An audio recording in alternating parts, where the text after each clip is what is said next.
Lok Sabha speaker ఓం బిర్లాపై India కూటమి తీర్మానం పెడుతుందన్నారు Congress MP Mallu Ravi. అవిశ్వాస తీర్మానంపై తాను సంతకం పెట్టానని చెప్పారు. సభలో ప్రధాన ప్రతిపక్ష నేత రాహుల్ గాంధీ మాట్లాడుతుంటే అన్యాయంగా స్పీకర్ అడ్డుకున్నారని విమర్శించారు. చైనా ఆక్రమణ, Naravane book, America trade deal, ఎంపీల సస్పెన్షన్ లాంటి అంశాలపై చర్చ జరగనివ్వడం లేదని చెప్పారు. ఇక ప్రజాస్వామ్య పద్ధతులను పక్కన పెట్టి బీజేపీ రూల్స్ ను స్పీకర్ అమలు చేస్తున్నారని ఫైర్ అయ్యారు.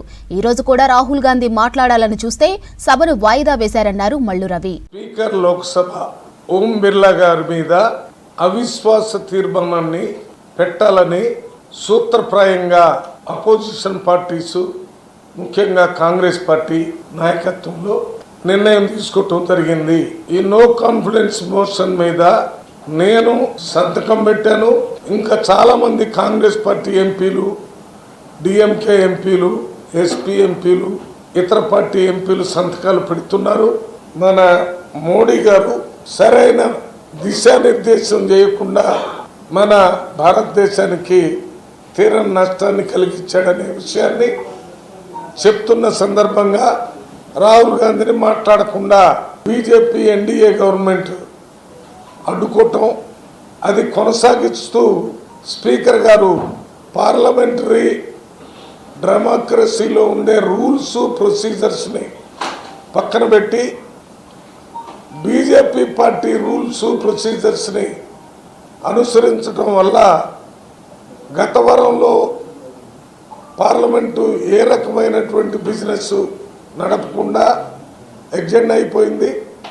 ఒక మాటలో చెప్పాలంటే పోయిన వారం 11 గంటలకి హౌస్ మొదలుగట్టు 2 నిమిషాల్లో రాహుల్ గాంధీ గారిని మాట్లాడేయాలని అడగగానే 12 దాకా ఎగ్జెండ్ చేయటం, 12 గంటలు అడిగితే 2 గంటల వరకు ఎగ్జెండ్ చేయటం, 2 గంటలకి రాహుల్ గాంధీ గారిని మాట్లాడేయమంటే 3 గంటలకి ఎగ్జెండ్ చేయటం, 3 గంటలకు అడిగితే 4 గంటలకి ఎగ్జెండ్ చేయటం, 4 గంటల నుంచి నెక్స్ట్ డే 11 గంటలకి ఎగ్జెండ్ చేస్తూ స్పీకర్ గారు మోడీ బీజేపీ గవర్నమెంటు ఏమి చేయమంటే అదే చేస్తున్నారు తప్ప రూల్స్, ప్రొసీజర్ ప్రకారం లోక్సభను నడపటం లేదని నిరూపించబడింది.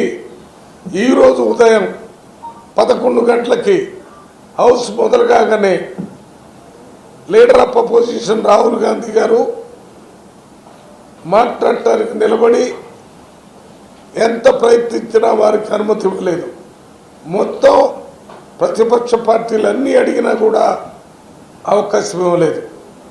ఎందుకంటే రాహుల్ గాంధీ గారు మాట్లాడితే మన దేశంలో భూభాగాన్ని చైనా ఏ రకంగా ఆక్యుపై చేసిందో దాని గురించి రాహుల్ గాంధీ గారు మాట్లాడితే దానికి సమాధానం చెప్పలేని పరిస్థితుల్లో ఉండటం వలన మీ రాజకీయ లబ్ధి కోసం పార్లమెంటును నడపకుండా చేస్తున్నారు. దీనివల్ల భవిష్యత్తులో బీజేపీ, ఎన్డీఏ, మోడీ ప్రభుత్వం భారీ మూల్యాన్ని చెల్లించాల్సి ఉంటుంది.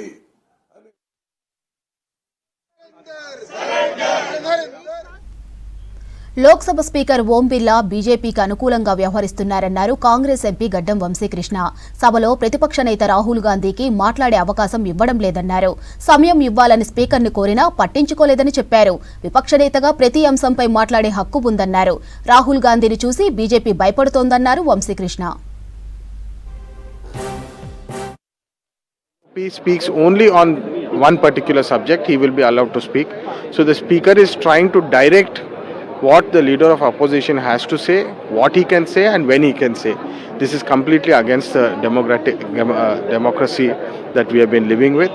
This is what we are talking about, and we have no confidence in terms of how the house is running, and we are trying to look at how we can go forward. Absolutely, because the LOP has every right to speak when he is requesting the house, and you are seeing over the last 5 days, whenever the session was held, whenever LOP is standing up to speak, they are adjourning the house. Even today, we would like to ask the BJP government why they are wasting taxpayers' money and what is that they are so afraid of.